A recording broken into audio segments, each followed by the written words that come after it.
added the countdown.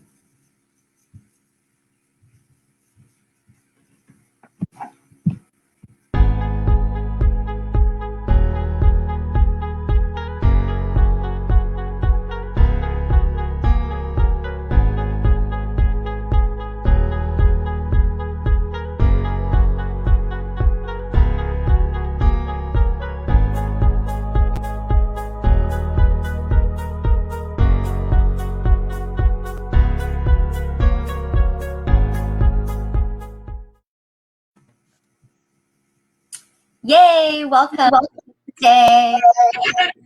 It's another fantastic day for your Lunchtime Live. My name is Olivia, I'm your host. I am the LinkedIn Vibe expert. I believe that visibility, impact, and brand expression are the keys to your social media success. So every Wednesday at 12:40, I love to introduce to you people in my network, people that I'm working with, people that I meet on LinkedIn. And Karrie Klimas is one of those LinkedIn connections for me. And I'm so excited to have her on the show. Welcome, Karrie. Well, thank you, Olivia. So great to be here with you. So thank you for having me. Absolutely. Yes. So those of you who are watching, let me know where you're tuning in from. Wave, say hello. Let us know where you're tuning in from. I'm always curious to hear where everybody is watching. Okay. Just going to get a little bit of navigation. Okay, awesome. So I met Karrie last year, and it's so wonderful because she will keep in touch with me. And, I think that's really important because I think there's lots of opportunities for networking. You're going out there, meeting all these people, and the follow-up is really important, right? Just because you meet someone once doesn't mean that you leave it there, you leave them hanging. And so Karrie has been really excellent about just, scheduling follow-up calls with me and reaching out to me, and we're staying connected on LinkedIn, Facebook, etc. And Karrie is actually a coach in helping you to increase your attention. And so that really intrigued me when I first met you, Karrie, because I feel like sometimes even on Zoom, like I'm super distracted and I was brought up to multitask, right? And I'm guilty. Like I know that I'm on Zoom and I'm trying to be present, talking to someone or in a group, but I'm off doing things, checking an email. And I really feel like guilty. And it's something that I definitely want to improve upon. And I know other people are doing the same because we see you on camera. So I think it's so important what you do with helping people just to kind of be present. And every time I talk to you, you've always kind of got this really calm demeanor. So tell me a little bit about, what it means for your coaching practice to have this like self-discovery, life mastery coaching. Awesome. So our company is called Self-Discovery Life Mastery. We've been around for 20 years, and we were probably talking about coaching and mindfulness and meditation before anybody else even thought it was even a word. People didn't think about what that meant. But I became a client 10 years ago, and our company's always on the path of evolution and revolution, how to master ourselves. Most people are looking for information out to the world, and then that's transformation. So the goal really is to learn how to tap into our own self, what our self wants to master. The more we can master ourselves, the more we can master every area of our life.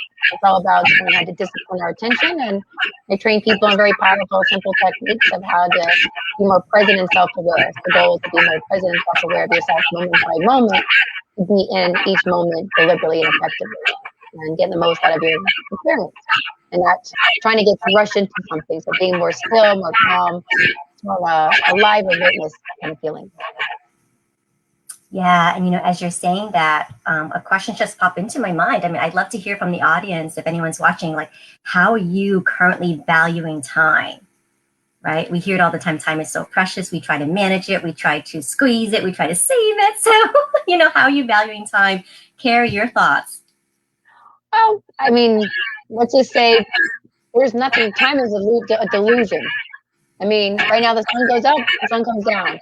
Somebody made time. Somebody decided to 12 o'clock, 1 o'clock, 2 o'clock. So time kind of doesn't exist. It's just you getting up every day and doing what you have to do, but you got to structure yourself into making your time and your life valuable. Because otherwise, we all have to align on 12 o'clock is lunch, breakfast, dinner. But it's like we have to acknowledge our time unless we don't value it. So we don't value our time, we're not valuing ourselves and other people. I mean, there's a chance they can be spontaneous and then things can change, but time is just there. But the goal is to believe in yourself and believe in how to manage yourself and your time and being deliberate of your attention and your time. Because if you really focus on what's important, like me from 9 to 5, my attention is on business. After 5 or 6 o'clock, my attention to be on how to reward myself and relax. Go to dinner, call a friend, watch a movie. Maybe in the weekend, spend quality time with people I care about, or go out and find time to enjoy life or connect with new people. To pamper myself, get a facial, get my nails done, get my hair done. Value, respect my time, value, respect myself. Oh, I like that. I respect and value myself. So respect and value my time. Yeah, that's powerful. Awesome. And I think the way we talk to ourselves, right, is huge, and that could be like the first kind of shift in our mental awareness. So, what are some phrases that I think can help people just have a new perspective on time? Well, the first thing I do is say to themselves, I value my time. You can say to yourself over and over again, I can defer that. I didn't used to value myself. So that's why going to this work, I got the chance to understand I do value myself. I trust myself. I love myself. I appreciate myself. The more I can do all that deliberately and believe in it, I'm going to get evidence of that. But most of us are so programmed from old programming that maybe people around us didn't value time, and that's how we operate. So I support people to learn about their old programming and create new better habits to create, to value their stuff and their time, whatever is important. Be able to write those things down and accomplish it. Absolutely. It's got to come with a new belief system. Right? They're just so old programming. It's been old. We're so way too much gravity in that believing in something. The goal is to be present and aware of a new term you like to believe more on and give it more attention. You hate things. I hate this. I hate that. But what if you can just love this and love it and love it and love it and love it? Well, if you can reshift it and you can start loving something, next thing you know, you love it even more. I used to hate sushi. Tried sushi enough. I love sushi. But I was open. I know, but that's a hard task, right? Just to mine through all that old programming and well, just like anything in life, it takes 21, 28 days, and that's why you need a coach to help, or somebody help keep you, guiding you, supporting you past that comfort zone, because everything is past the comfort zone is where growth happens. And got to keep going past 3 or 4 months. Well, maybe a month at least to keep going more and more. You got to get stronger. So, well, I'm gonna take the time you have and make that happen. Create those new habits. Absolutely. So number one, admitting, right, that you have an old habit, and then finding a new habit to replace it. Or even know you have habits that you like to change. You may not know all of them, but you'll be open, saying, I would like to know my blind spots, what habits I have, to be able to have better ones. And then have another better one, and another better one. Exactly. Wonderful. Well, I'd love to walk the audience through, the exercise that we did just now. And so let's go ahead and do that, and together with just even just taking that little baby step in how we can become present in this moment. Sure. So just to give everybody a little setup, so this is a powerful attention exercise called present moment awareness. The founder of our company is the one that created this technique. I've been practicing myself for 10 years, thousands of hours, and you can't get it wrong, but the goal is to practice, practice, practice. It may seem simple or weird, but there is value after this 3 minutes practicing this exercise. So this is just one technique out of 13 techniques to quiet the mind, be more present in the learn and be more grounded in your body and not let the mind, so you can feel things and feel more connected to yourself rather than thinking it stops us from feeling.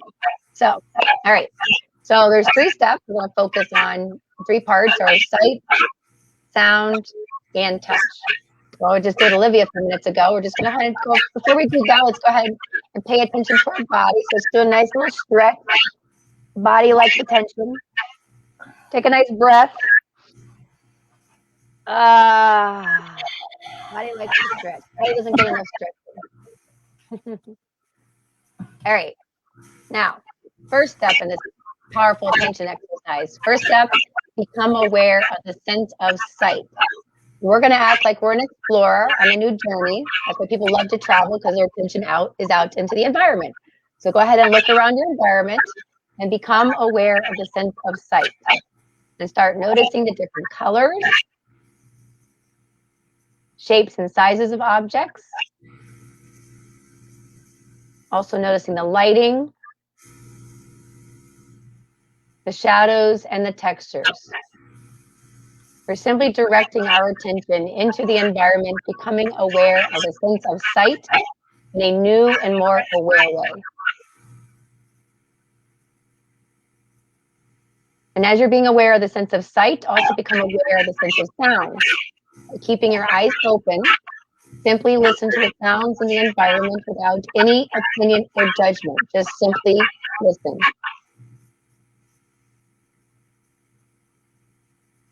We're simply giving our sense of hearing our full attention.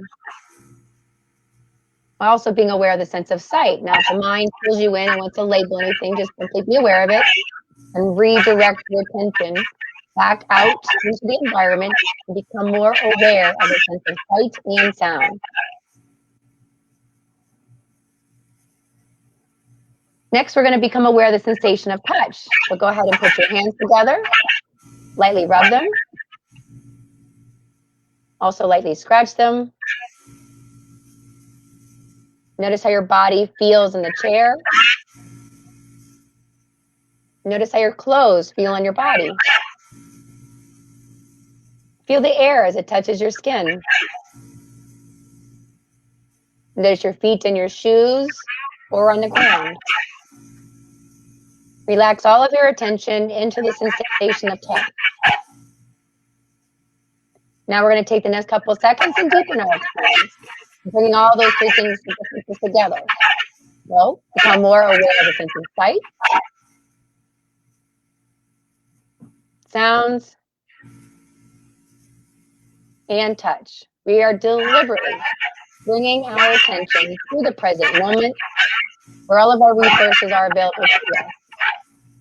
Right here, right now, sight, sound, and touch. Being present is the answer to everything. We were born present. This is an active form of meditation that you can practice anytime, anywhere. The more you practice, the more it becomes more natural. Imagine what life would be like by being more present. How about you, Olivia? How do you feel? For the audience, how do you feel from this experience? Yeah, each time I do it, I'm just amazed. Right? It just. Why is that? I feel amazed. What do you get from it? I learn something new each time. Something. What did you learn? What did you notice? And I feel more quiet. You know, usually like my thoughts are always like racing ahead, like, okay, I gotta push this button, I gotta check this comment, and I gotta prepare what to say next. But it's just like, you know, I was very in tune to just listening to you. And what would be different in your life if you were being able to be more present? How many other people would you be listening to? Yourself and others? What would be the value? And you know, I think that the sound one is the one I catches me off guard, because I'm amazed at like the sounds I pick up when I really, really listen. Well, imagine all the things you're missing because you're listening to what's in here and now what's out there. We're not valuing people's time. We're not paying attention to them. We're not respecting them. We're making what's in here more important, which isn't even real. Everything we're thinking about is not real. The only thing that's real is in front of you. This is all reality right here. Right here. Life is happening outside in front of us, exactly. Outside between these two, some lady said yesterday, all this mental noise in here, it does not pay rent. So why are you paying attention to it? So if you paid more attention, paying attention, imagine how much less accidents you would have, how much more you paying attention to people, seeing more, hearing more, opportunities. Limited, expansive. Limiting, empowered. Oh, I like that. Small, one-minded, more opportunities. So it's limited, expanded, and then what was it again? or limiting or fixed limited, or open. Expansion, empowerment. Because when our attention's out here like a little kid, if you think of a 5-year-old, they're present. They're all over the place trying different things. A little kid falls down, goes boom, it doesn't go, oh my God, I stopped. I won't do that again. No, they don't have they have no idea the consequences. So let's bring us back to when we were young again, being open, being playful, being authentic, being ourselves. And our parents are the best they could with the skills they gave us and society. So yes, no, maybe so. We just got stuck in what to believe. We don't believe ourselves anymore. So our true potential is inside of us. We just don't know how to be ourselves all the time. So I support people to tap in their true potential and being themselves no matter where they go. and being more enthusiastic, not letting the little liar hold you back from being you, expressing yourself, living in the zone, in the flow. Yes, yes, I love that. Living in the flow, being in the zone. Absolutely. And it's amazing to me. So we've only covered the three senses, and there's more. Correct. So for those of you who are interested in continuing the conversation with Karrie, I highly recommend that you reach out to her on LinkedIn. Her profile is there, and this is her LinkedIn link. So so I highly recommend, again, reach out to her and do a demo session. And I will definitely be following up because I want to get into the other senses as well that we did not even touch today. So, well, it's like common sense. So where do you think common sense comes from? By connecting all of your senses. So when you're really present, you can connect to all of your senses. So yes, there's smell and taste. There's also being aware of your actions. There's also being more aware, being more present and aware. So it's all about being more deliberate, less automatic. So what value would you get from being more deliberate? I'm deliberate, highly effective. You could tell that to yourself every day. I'm deliberate, highly effective, and deliberate, highly effective, and deliberate, highly effective. This new programming, what would be different as a result of that? Yes. Oh, I love it. I am deliberate and highly effective. And highly effective. I am deliberate and highly effective. And I'm aware now. It brings us back to the present to get more grounded to ourselves. Yeah. Whatever it takes, we've got to have, the player attitude. This is a game called life. In sports, there's a coach, there's a team, and the goal is to get the ball to the end zone. So where in our lives are we dropping so many balls and not deliberately picking them up and completing them? I trust people want to be above ground and enjoying life, not working all the time, and they like to be spending quality time with family and friends and loved ones, but they're so busy on the robot, they're not even present to enjoy their lives and stop and pause and line up people around them to hold them accountable to stop them from pausing. People don't feel strong enough to ask people. They don't always have the confidence to say, hey, stop what you're doing right now. Pay attention to me. Let's listen. Let's have a connection. Put the phone down and do it genuinely without trying to be, the goal is to be less defensive, be more your natural self. So it comes out more naturally. You're acting more fun and delightful more. You're sincere, you're more playful when you're present. But you're not taking things so personally. You can laugh at ourselves. Connecting to our inner child, absolutely. Exactly. Our inner child wants to have fun and wants to play, but not to be coming from, using our personality for purpose, and not to be a personality trying to take something. The goal is to be a win-win. I want to win. I'm here to serve you, like a server at a restaurant.